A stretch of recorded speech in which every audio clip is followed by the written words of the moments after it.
জীবনের অর্থ কি? আপনার জন্ম হয়েছিল বস্ত্রহীনতার মধ্যে দিয়ে এবং আপনার মৃত্যু হবে বস্ত্রহীনতার মধ্যে দিয়ে।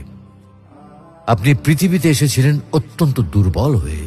এত দুর্বল ছিলেন যে মার সাহায্য ছাড়া খাবারটুকু মুখে নিতে পারতেন না। আপনি যখন এই পৃথিবী ছেড়ে চলে যাবেন তখনও আপনি অত্যন্ত দুর্বল ও অসহায় থাকবেন।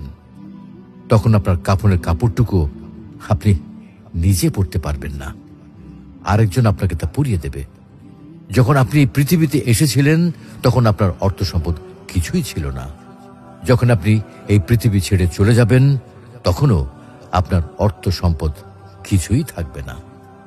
আপনাকে প্রথম গোসল যেমন অন্য কেউ দিয়েছিল, তেমনি আপনার শেষ গোসলও অন্য কেউ দেবে। আপনি যেমন পৃথিবীতে একা এসেছিলেন, ঠিক তেমনি ভাবে